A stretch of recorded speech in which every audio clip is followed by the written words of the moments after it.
இன்னைக்கு எடப்பாடி பழனிசாமி என்ற எதிர்கட்சி தலைவர் பாஜக கூட கூட்டணி வச்சிருக்காரு. டில்லிக்கு போனாங்க.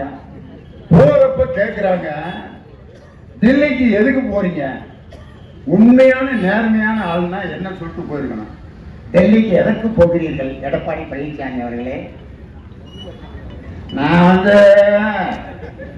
டெல்லிக்கு எதற்காக போகிறோம் என்றால், அங்க அதிமுகவினுடைய கட்டிடம் ஒன்று கட்டப்படுகிறது. அங்க போய் நல்ல பாம்பை விட்டு மேய விடுறதுக்காக இப்படி ஆட்டி தான் பேசுறாரு. இல்லை, நீங்கள் எதற்காக போகிறீர்கள் என்று எங்களுக்கு திருப்பி இதெல்லாம் கேட்காதீங்க. திருப்பி இதெல்லாம் கேட்டீங்கன்னா நான் திருப்பி இதான் சொல்லுவேன். அதிமுக கட்டணத்தை பார்க்கிறேன்னு துபாக்கூர் விட்டு போனார். மத்தியானம் 12 மணிக்கு டிவியில நியூஸ் வருது.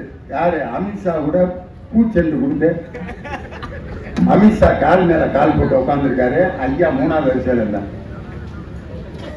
உடனே பத்திரிகைக்காரங்க, அமித்ஷாவை எதற்காக சந்தித்தீர்கள்?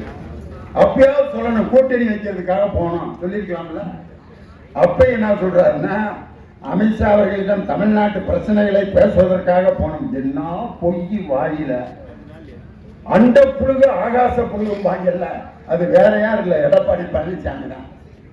மதுரை வீரன் படத்துல டிஎஸ் பாலையா அவர் குறி சொல்லுவார், பார்த்துருக்கீங்களா? பானுமதி ஆத்துல குளிச்சுட்டு இருப்பாங்க. அப்ப பாலையா தான் அதுக்கு பாதுகாப்புக்கு போயிருப்பாரு.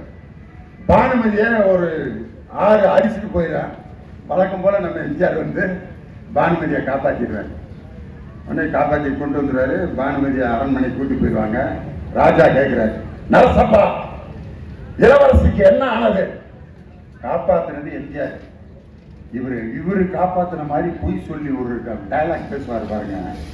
மன்னா, காவிரியில் வெள்ளம் கரை புரண்டு ஓடிக்கொண்டிருந்தார்.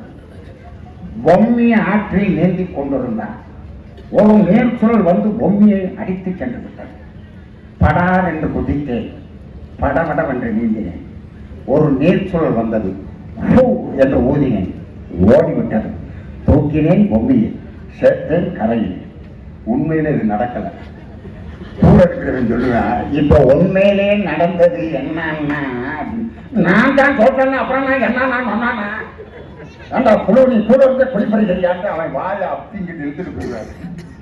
இந்த டிஎஸ் பாலையா பீலா விட்டதுக்கு எடப்பாடி பழனிசாமிக்கு என்ன வித்தியாசம்? உண்மையிலே அங்க என்ன நடந்திருக்கு தெரியுமா? அந்த ரூமுக்குள்ள நடந்தது என்னன்னு இப்ப நான் நடிச்சு காட்டவா? எடப்பாடி பழனிசாமி, உள்துறை அமைச்சர் அமித்ஷா ரூமுக்குள் நடந்தது என்ன? செய்திகளை உடனுக்குடன் தெரிந்து கொள்ள உடனே சப்ஸ்கிரைப் பண்ணுங்க.